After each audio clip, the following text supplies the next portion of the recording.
तस्मै श्री गुरुवे नमः। नमो विष्णुपादाय कृष्णपृष्ठाय भूतले श्रीमते भक्तिवेदांत स्वामी निति नामिने। नमस्ते सरस्वते देवे गौरवाणी प्रचारिणे निर्विशेष शून्यवादी पाश्चात्य देश तारिणे। जय श्री कृष्ण चैतन्य प्रभु नित्यानंदा श्री अद्वैत गदाधर श्रीवासादि गौर भक्त वृंदा। हरे कृष्णा कृष्ण कृष्णा हरे हरे, हरे राम राम हरे हरे। हरे कृष्णा। सो आप सभी भक्तों का स्वागत है। तो रीडिंग आप में से कौन करना चाहते हैं? महेश प्रभु का हैंड रेज है। यस। सो कल हमने 35 श्लोका तक पढ़ा सेकेंड चैप्टर के दूसरे अध्याय के। आज 36, 37 और 38 पढ़ेंगे।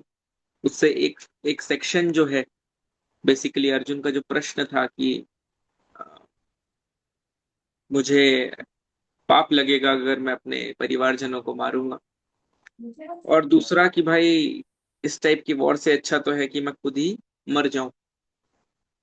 तो ये सेक्शन का आंसर जो है यहाँ समाप्त होगा और भगवान फिर आगे और जो है लेवल अपग्रेड करेंगे। सो 36, 37 और 38 ये तीन श्लोक हमको पढ़ना है। पहले डिस्कशन करेंगे फिर उसके बाद आगे। Hare Krishna. Yes Mahesh Prabhu, you can start. Hare Krishna Prabhu ji, दंडवत प्रणाम।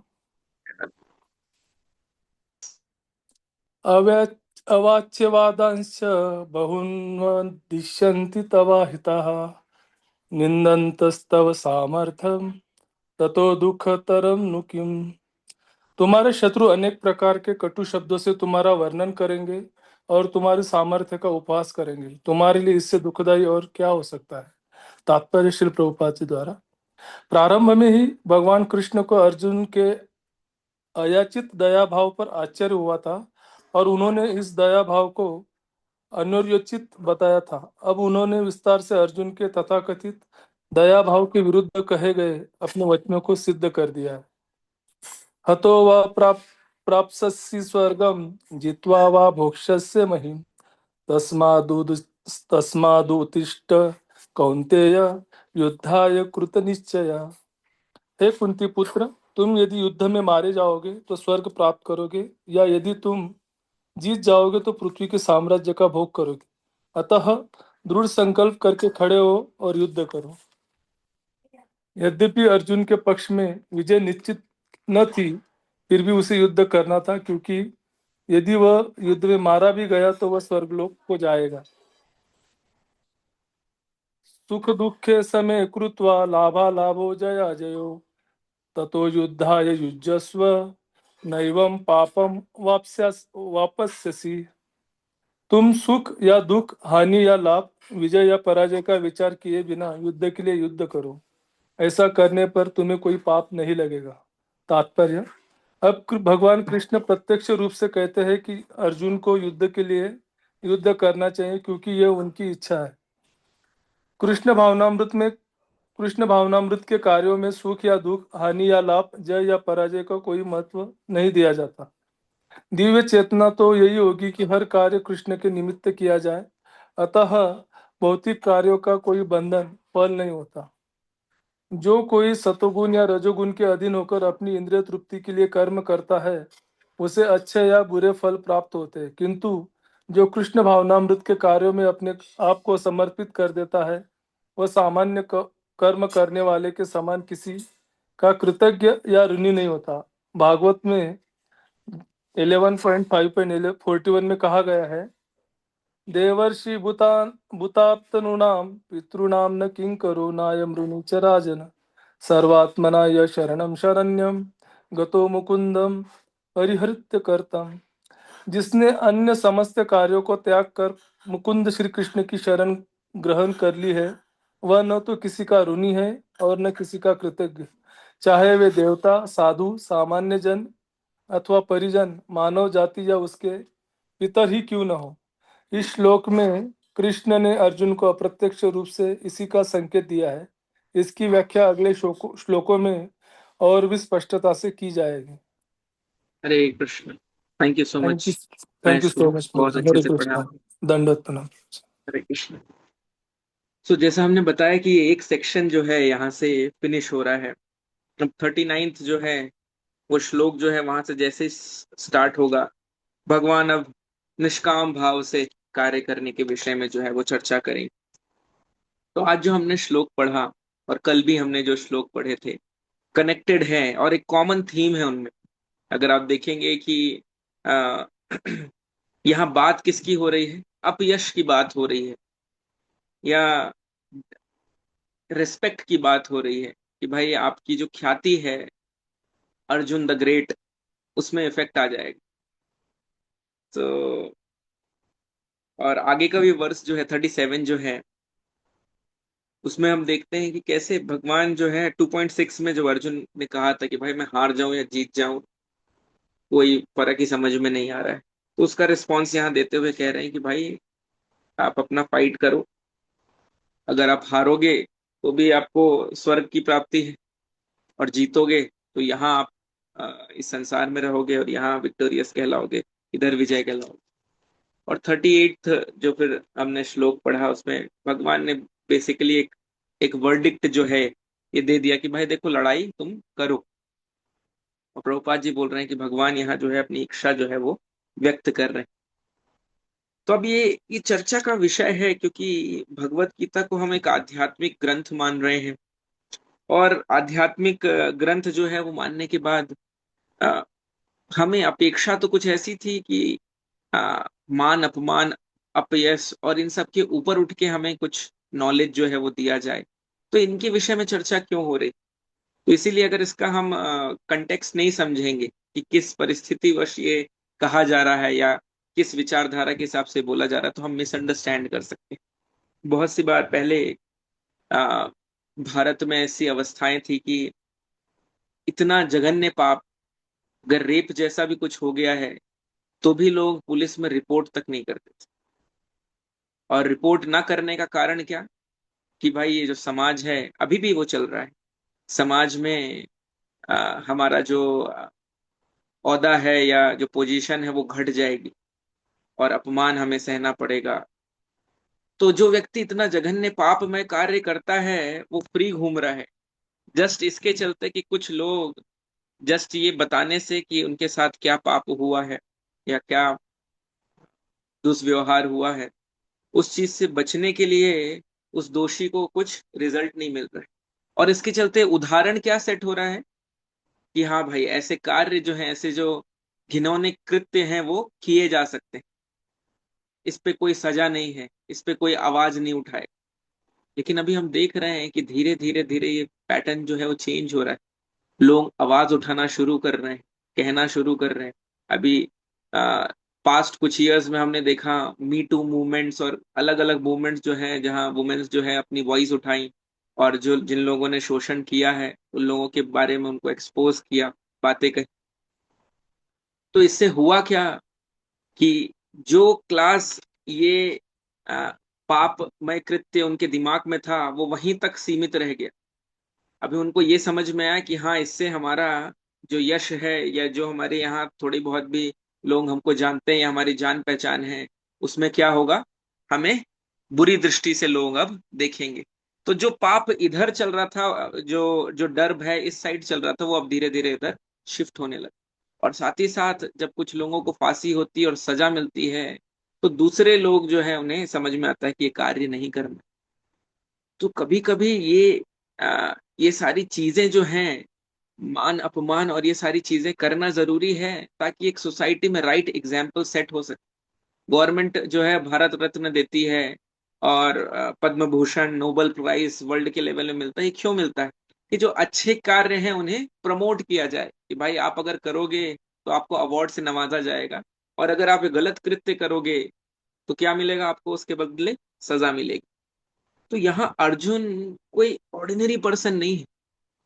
अकेले मतलब उन्होंने पूरे विराट के युद्ध में अकेले सारे जितने योद्धा आए थे सबको हरा दिया।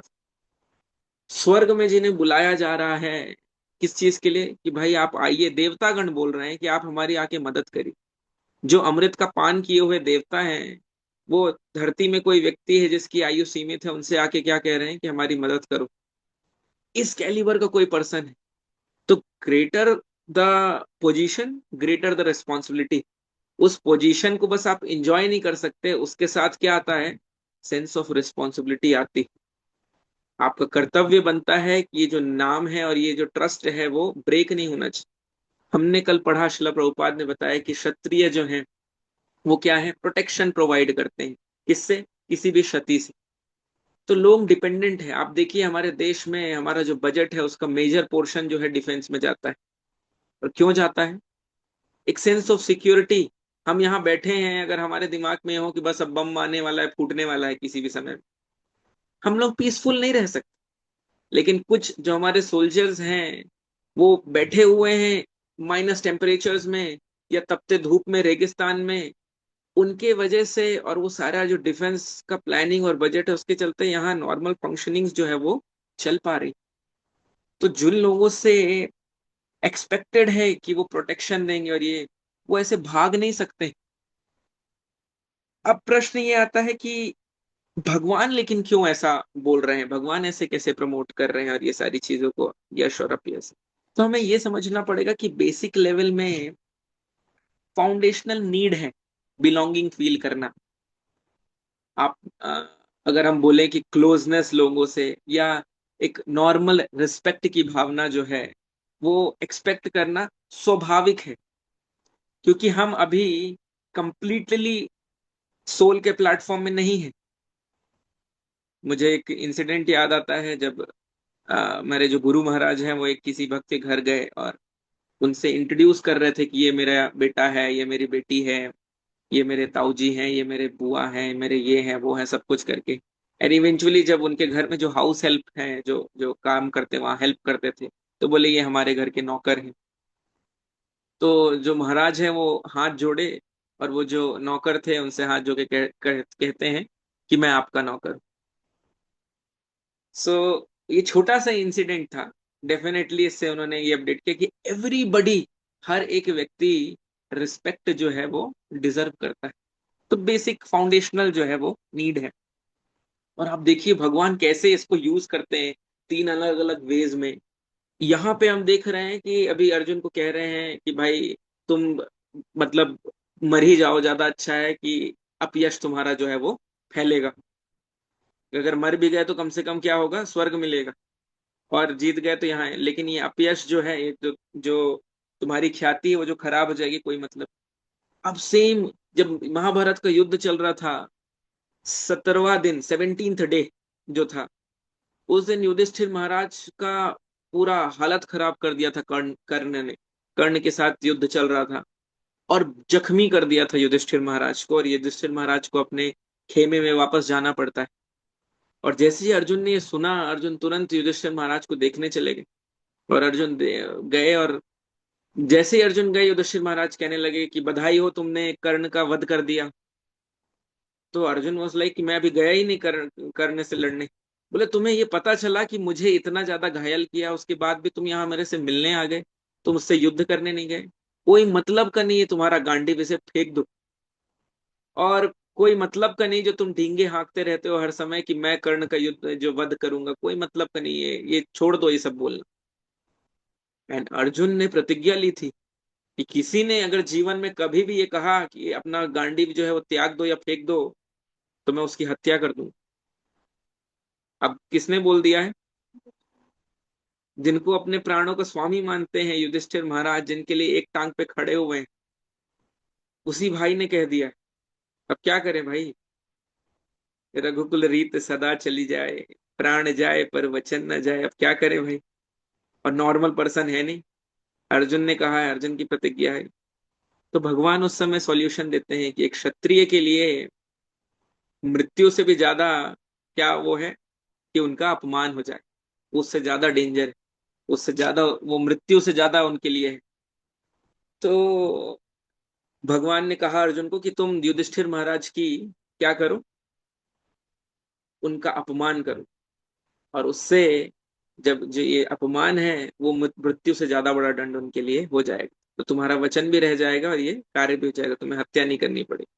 तो फिर अर्जुन जो है बोलते हैं युधिष्ठिर महाराज को कि आपके जुआ खेलने की वजह से हम सब इतना फंस गए इस चीज में, और ये सारे ऐसा करके उनको बोलते हैं, और उसके बाद वापस तुरंत युधिष्ठिर महाराज की चरणों में गिर जाते हैं और क्षमा याचना करने लगते। तो आप देखिए, एक जगह भगवान क्या कह रहे हैं कि भाई तुम मर जाओ, लेकिन अपमान नहीं होना चाहिए। वही भगवान दूसरे जगह जब युधिष्ठिर महाराज के लिए, तो उस समय क्या बोल रहे हैं कि भाई अपमान कर दो इनका, अपमान कर दो, ज्यादा सही है, मारने से अच्छा है अभी। तो कैसे यूज करना टाइम प्लेस सरकमस्टेंसेस के हिसाब से, ये इंपॉर्टेंट है, सिर्फ वो कार्य इंपॉर्टेंट नहीं। अब तीसरा इसका एस्पेक्ट ये है कि जब कर्ण जो है वो निहत्था हो गया था, स्थिति ऐसी हो गई थी, उसका चका जो है वो, हम सब वो स्टोरी जानते हैं कि फंस गया था कीचड़ में, और भगवान अर्जुन को कह रहे हैं मारो। अर्जुन कह रहे हैं निहत्था है ये, इसके हाथ में कोई अस्त्र शस्त्र नहीं। अब भगवान को तो सब कुछ पता है, पूरी बैकग्राउंड स्टोरी और सब कुछ पता। भगवान को पता था कि भाई छल से इन्होंने जो परशुराम जी हैं उनसे नॉलेज लेने का प्रयास किया। एक ब्राह्मण का वेश बना के गए थे, क्योंकि क्षत्रियों को ट्रेनिंग देते नहीं थे परशुराम जी जो, तो वो अपने आप को ब्राह्मण इंट्रोड्यूस करके फेक आईडी कार्ड लगा के यूनिवर्सिटी में एडमिशन ले लिया कर्ण ने। अब एक दिन ऐसा हुआ कि विद्या सारी देने के बाद परशुराम जी जो है वो कर्ण की जंघा में अपना सर रख के और रेस्ट ले रहे थे, और एक कीड़ा आया, और वो कीड़ा जो है इतने जोर से काटा कर्ण को कि पूरा खून जो है बहने लगा, पूरे कमरे में खून जो है वो बह गया। और अभी मतलब कर्ण ये सोच रहा है, अगर मैंने आवाज दी या कुछ भी किया, मारा या कुछ भी किया, तो ये जो मेरे गुरु है उनकी जो नींद है वो खुल जाएगी, डिस्टर्ब हो जाएगी। तो क्या कर रहे हैं, कुछ नहीं, वो बस सह रहे हैं उस पे। परशुराम जैसे ही थोड़ी देर बाद जगे और उन्होंने देखा पूरा कमरे में खून है, तुरंत उठे वो, और उन्होंने बोला ये असंभव है किसी ब्राह्मण के लिए कि वो इतना पेन जो है, इतनी तकलीफ जो है वो बिना आवाज के सह पाए। आप पक्का क्षत्रिय हो, और क्षत्रिय हो इसलिए आप ये कार्य जो है वो कर पाए, और आपने छल से मुझसे ये ज्ञान लिया, इसलिए मैं श्राप देता हूं कि मैंने जो भी विद्या आपको प्रदान की है, जिस दिन आपको सबसे ज्यादा इसकी आवश्यकता होगी, उस दिन ही आपके काम नहीं आएगी, आपको विस्मृति हो जाएगी। अब कर्ण जो है उसके जीवन का सिर्फ एक ही लक्ष्य था, ये प्रूव करना कि मैं सबसे बड़ा क्षत्रिय हूं, और उसके लिए सिर्फ उस राह में एक ही काटा था, अर्जुन। तो पूरे जीवन का गोल बना हुआ था कि अर्जुन की मुझे हत्या जो है वो करनी है, किसी भी हाल में मैं करूं। और आज वो दिन आ गया, फेस ऑफ चल रहा है, अर्जुन वर्सेस कर्ण। इंडिया पाकिस्तान के मैच से और ज्यादा खतरनाक, मच अवेटेड फाइट जो है ये महाभारत की युद्ध की, वो चल रही। एंड इस समय वो मंत्र उच्चारण करके अस्त्रों को याद कर रहा है, और वो अस्त्र याद ही नहीं आ रहे, वो मंत्र याद ही नहीं आ रहे। क्यों? क्योंकि परशुराम जी का श्राप था। अब क्या करें, मंत्र याद नहीं आ रहा, तो रथ फंसा हुआ है, युद्ध तो तब भी कर सकते थे, ऊपर से धनुष तो नहीं छूटा था हाथ से, बार बार धनुष नीचे छोड़ के उतर जाते थे, और चका जो है उसको खिसकाने का कार्य करते थे बार बार। और वो एक्टिंग कर रहे थे कि भाई बस मेरे को और समय मिल जाए कि मैं आंसर दे पाऊं। जैसे कभी कभी एग्जाम लिख रहे होते हैं हम ना, याद नहीं आ रहा होता और टाइम खत्म हो गया, तो बोले सर सर पीछे से कॉपी कलेक्ट करना शुरू करिए, सर हमेशा आगे से करते हैं, सर पीछे से करिए, पीछे से करिए, कि 2 मिनट और मिल जाए, कुछ याद आ जाए और मैं लिख दूं। तो वो ये एक्टिंग कर रहे हैं बार बार कि भाई चका निकालू मैं, कहीं चका निकालते निकालते मुझे मंत्र जो है वो स्मरण हो जाए और मैं मार दूं अर्जुन। लेकिन क्यों याद होगा, वो तो श्राप था। और भगवान बोल रहे हैं अर्जुन को कि मारो इसको, और कर्ण वहां से क्या बोल रहा है, अर्जुन तुम इतने शूरवीर हो, अपनी ख्याति के विषय में सोचो, तुम एक निहत्थे के ऊपर वार करने वाले हो, ये धर्म अनुमोदित नहीं है, धर्म के हिसाब से नहीं है, तुम तो धर्म के हिसाब से चलते हो। अब आप सोचिए अर्जुन की स्थिति उस समय क्या है। एंड भगवान कह रहे हैं मारो, तुम क्या सोच रहे हो, कौन व्यक्ति धर्म के बारे में बोल रहा है, जिसने खुद धर्म का पालन नहीं किया और तुम्हारे बेटे को निहत्थे इतने सारे लोगों ने मिलके एक छोटे से बच्चे को मारा। उसके हाथ में ना अस्त्र था ना शस्त्र था, आगे से पीछे से हर जगह से छुरा जो है वो भोंका जा रहा था उसे, और ये धर्म की बात कर रहा है, ये पंडित बन रहा है अभी तुम्हारे सामने। ऐसे लोग जो खुद अपने जीवन में कुछ पालन नहीं करते हैं और धर्म की बात करते हैं, ऐसे लोगों को तुरंत मार देना चाहिए, मारो इन्हें। और अर्जुन जो है, ये प्रभुपाद जी बता रहे हैं कि भक्त जो है वो भगवान की इच्छा को टॉप मोस्ट रखते हैं। अर्जुन ने उस समय ये नहीं सोचा कि भाई मैं क्षत्रिय हूँ, इतनी बड़ी रिस्पॉन्सिबिलिटी मेरी, इतना ये सारी चीजें हैं। और कृष्ण कह रहे हैं मतलब मारना है। और अर्जुन ने लिया गांडीव अपना, चलाया, और कर्ण का जो चैप्टर है वो क्लोज हो गया। सो आप देखिए, एक ही महाभारत में गीता स्टार्ट हो रही है, यहाँ मान अपमान की बात चल रही। वही गीता में अभी 6th चैप्टर में आएंगे, 6.7, 12th chapter 18 shloka, then 14th chapter 24 और 25th श्लोका। इसमें खंडन कर रहे हैं कि भाई मान और अपमान के बेसिस में कार्य हमें नहीं करना चाहिए, स्थित प्रज्ञ रहना चाहिए व्यक्ति को, इक्विपॉइस्ड रहना चाहिए। वही भगवान।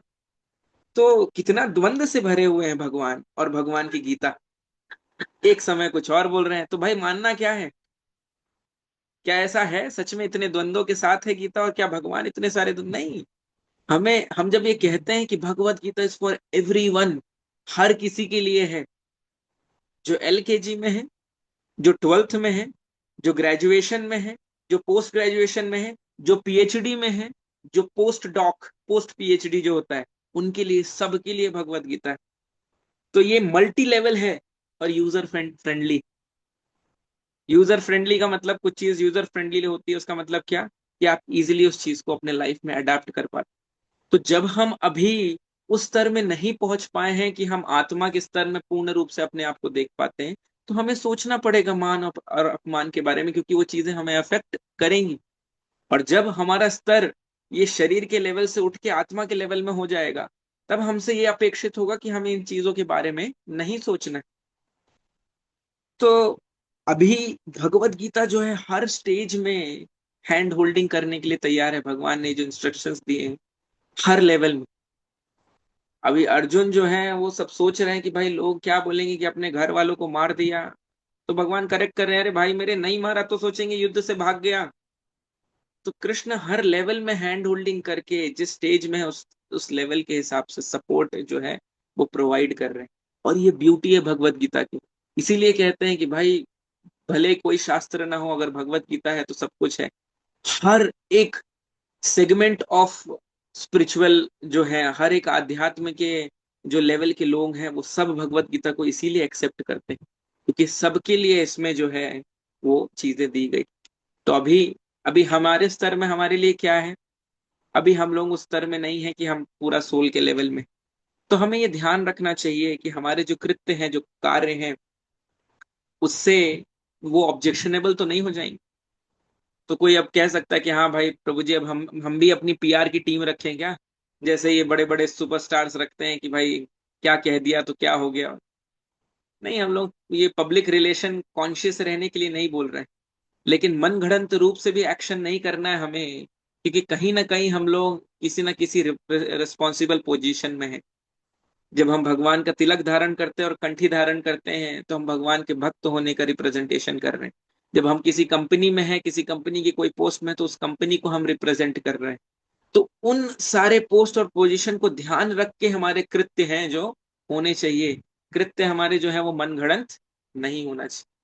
और स्लोली एंड स्टेडीली हमको किस स्टेज में पहुंचना है कि भगवान जैसा बता रहे हैं, भगवान जैसा कह रहे हैं और भगवान जैसे चाहते हैं। दीन बंधु दीनानाथ, मेरी डोरी तेरे हाथ। तो भले अगर अभी उस स्तर पे नहीं है, लेकिन उस स्तर पे पहुंचना। अर्जुन अभी स्टार्ट कर रहे हैं, ये भगवत गीता का पाठ चल रहा है, और आखिरी में क्या है, वही भगवान को बोल रहे हैं कि आप जैसा आप कहेंगे वैसा ही मैं करूं। तो इस स्टेज से वो दीन बंधु दीनानाथ मेरी डोरी तेरे हाथ तक पहुंच गए। तो हम भी इस गीता की जर्नी में चल रहे हैं। हम अपने जीवन में अलग अलग लेवल में हम लोग। तो हमें प्रयास करना है कि बहुत प्रैक्टिकल है स्पिरिचुअलिटी। आध्यात्म द्वंद्वों से भरा हुआ नहीं है, लेकिन हर एक स्टेज के लोगों को सपोर्ट सिस्टम प्रोवाइड करता है। और ये हमारे लिए भी बहुत बड़ा हेल्प है कि भाई कोई नहीं बोल रहा है हमको कि सब कुछ छोड़ दो और बस हरे कृष्णा ही करो। नहीं, आप अपना जीवन जैसे जी रहे हैं वो जीवन जीते हुए भी भगवान को अपने जीवन में प्रवेश जो है वो करा सकते हैं, भक्ति प्रवेश। और वो कैसे होगा? जब हम भगवान के नामों का उच्चारण कर रहे हैं, भगवान का नाम का हम जाप कर रहे हैं। तो ये बहुत इंपॉर्टेंट सेक्शन था। और ये कल हम लोग डिस्कशन नहीं कर पाए थे अपने डिटेल में इसको कि आ, कैसे ये मान अपमान और इसके विषय में भगवान जो है बोल रहे हैं। अब कल जो हमारी चर्चा होगी, ये सांख्य का जो बेसिक डिस्कशन है इससे ऊपर उठ के, और भगवान निष्काम भाव से कर्म करने के लिए उसके बारे में बहुत अच्छे अच्छे श्लोक आएंगे। तो आप सबसे रिक्वेस्ट है कि प्लीज कंटिन्यू रखिए जो आपकी गीता की जर्नी है, और साथ साथ स्क्रीन में रीड करते रहिए ताकि आपकी पर्सनल रीडिंग जो है भगवत गीता की होते रहे। And you can also connect आपके जो भी और लोगों को आप जानते हैं, क्योंकि हम लोग स्टार्टिंग से स्टार्ट कर रहे हैं भगवत गीता, ये सार है चैप्टर का, उसके बाद एक एक करके स्टेप बाय स्टेप जो है वो चीजें होंगी। हरे कृष्णा, श्रीमद् भगवत गीता की जय। So we have 4 minutes, 4 minute है हमारे पास। आप में से किन्हीं का प्रश्न है तो आप हैंड रेस कर सकते हैं। इलेक्ट्रॉनिक हैंड रेस का ऑप्शन आता है, मोर में आप क्लिक करेंगे तो सबसे ऊपर ऑप्शन आता है raise hand. So special thanks to जो लोग कैमरा ऑन करके सुनते हैं। जब हम कैमरा ऑन करके जब बैठे हैं तो पूरा ध्यान जो है हमारा इसी में रहेगा, मल्टीटास्किंग नहीं चल पाती। और हमारे 24 घंटे में से बस आधा घंटा ये एक्सपेक्ट किया जा रहा है कि जो हमारे पूरे लाइफ को ट्रांसफॉर्म कर सकती है जो भगवत गीता है, उसे हम लोग एक्सेप्ट करें अपने लाइफ लाइफ में। सो इससे इम्पोर्टेंट और कुछ भी नहीं है कि युद्ध को रोक के और भगवान ये जो चर्चाएं वो कर रहे हैं, एक श्लोक भी एक्स्ट्रा नहीं, एक श्लोक भी ऐसा है, ऐसा नहीं है कि हाँ समय के हिसाब से उचित ना। ठीक है। प्रश्न है आपका नरेंद्र प्रभु, हैंड रेज है। मोहित प्रभु को अनम्यूट करें। सौरभ प्रभु आप कर सकते हैं क्या अनम्यूट मोहित प्रभु को? महेश प्रभु आप भी को होस्ट है, एनीबडी? प्रेम प्रभु? प्रभु एक सेकंड मुझे चेक। क्या? प्रभु जी मुझे हैंडल्स नहीं दिख रहा उनका। नहीं नहीं, हैंड रेज नहीं है, यू कैन जस्ट सर्च मोहित। या हैंड रेज हो गया अभी। हैंड रेज के लिए इसीलिए बोलते हैं, हमारे पास स्क्रीन में सबसे ऊपर नाम आ जाता है तो अनम्यूट करने में इजी रहता है। यस बोलिए नरेंद्र प्रभु। हरे कृष्णा भाई डन। हरे मुझे मैं कृष्ण। पूछ कि चैप्टर 2 को जी गीता का सार बोला जाता है, तो भगवान इसमें अर्जुन को गीता का सार में ये क्यों बता रहे कि अगर आप सुख दुख से अगर परे रहोगे, युद्ध करोगे तो आप स्वर्ग जाओगे? भगवत धाम का क्यों नहीं बताया वो जी गीता का सार में? चैप्टर खत्म कहाँ हुआ है, खत्म तो होने दीजिए। तो जी जैसे हमने फिर बताया, डाइवर्ट क्यों कर रहे स्वर्ग, फिर उसके बाद बताएंगे ऐसा? क्योंकि सिर्फ ये अर्जुन के लिए गीता नहीं थी। भगवान आए, ये पूरा युद्ध जो है अरेंज किया और सब कुछ किया गीता का उपदेश देने के लिए, क्योंकि आप हम जो बैठे हुए हैं सिलिकॉन सिटी में वो भी ये ज्ञान को एक्सेप्ट कर पाए। सो अर्जुन को तो जरूरत ही नहीं थी जो 24 घंटे कृष्ण के साथ हों और कृष्ण का स्मरण कर रहे हैं। दुर्योधन के जैसे साथ नहीं थे। गीता बोलने के पहले भी कृष्ण ही प्राणनाथ थे उनके, अर्जुन के, और गीता बोलने के बाद भी कृष्ण ही प्राणनाथ। ऐसा बताया जाता है कि इतना ज्यादा इन दोनों का प्रेम है कि जब साथ में रहते थे तो एक बेड में सोते थे। और अर्जुन का पाँव है भगवान अपने हृदय से लगा के रखते थे और सोते सोते अर्जुन अर्जुन अर्जुन बोलते थे। और जो अर्जुन है वो कृष्ण का पैर अपने छाती में ऐसे लगा के दोनों उल्टा सोते थे। और उनका जो चरण है अपनी छाती में लगा के और कृष्ण कृष्ण कृष्ण बोल के सोते थे। तो वो प्रेम जो है वो तो शुद्ध भक्त के स्तर पे है। लेकिन हमारे लिए अगर हमको डायरेक्ट अभी फर्स्ट चैप्टर में बोल दिया होता है कि भगवत धाम जाना है, अपना बैग तैयार कर लीजिए, तो अभी गीता क्लास में 61 लोग हैं, आप और मैं ही बचते, वो भी गारंटी नहीं। सो सो समहाउ और अदर सबको अकोमोडेट करते हुए भगवान जो है दे रहे हैं। एंड सेकंड चैप्टर में आप देखिए, अभी नेहा विक्रमान, ये जो सारे श्लोक आएंगे 2 श्लोक 3 श्लोक के बाद ही स्टार्ट होके भगवान स्टार्ट कर देते हैं बताना। लेकिन ग्रेजुअली स्टेप बाय स्टेप, आप जब स्तर में हो, जिस स्तर में कोई व्यक्ति आके अगर बोल रहा है कि भाई मेरा शोल्डर डिसलोकेट हो गया है, उस टाइम आके उसको बाबा रामदेव का योगा नहीं बताओगे आप। उस टाइम आपको क्या करना है भाई, पहले उसको पेन किलर का इंजेक्शन लगाना पड़ेगा, तो उसके बाद वो पेन सह पाए, उसका शोल्डर को लोकेट कर दिया जाए, और उसके बाद बोलेगा कि ये दर्द जो है वो बना रहेगा, इसलिए आप एक्सरसाइज जो है ऐसे ही करके योगा जो है वो करते रहिए। तो ग्रेजुअली भगवान सबसे बेस्ट डॉक्टर है, और हम सब बीमार हैं, हमको एक्सेप्ट करना चाहिए। सो समहाउ और अदर बेस्ट ट्रीटमेंट अवेलेबल है, Krishna hospital. Get well soon. ठीक है प्रभु। सो है, आप सार में देखेंगे तो सारा जिस्ट दे रहे हैं, एक से अध्याय लेके पूरा आखिरी 18 तक के लिए। So there's some comment. Okay. Saurabh प्रभु का 8.77 CGPA आया है सेकंड सेम में। Many many congratulation Saurabh Prabhu, thank you so much. बहुत नाइस, मतलब बहुत अच्छे से आप स्क्रीन शेयरिंग करके हम लोग को हेल्प कर रहे हैं, गीता पढ़ भी रहे हैं और साथ में अपनी पढ़ाई भी बहुत अच्छे से कर रहे हैं। So this is what is expected कि हम भक्ति भी बहुत अच्छे से करें, साथ में जो ड्यूटीज है हमारी वो भी बहुत ब्यूटीफुली करें। Thank you so much. Hare Krishna. आप सबका बहुत बहुत धन्यवाद। श्रील प्रभुपाद की जय, श्रीमद् भगवद गीता की जय। हरे कृष्णा। दंडवत प्रणाम सब।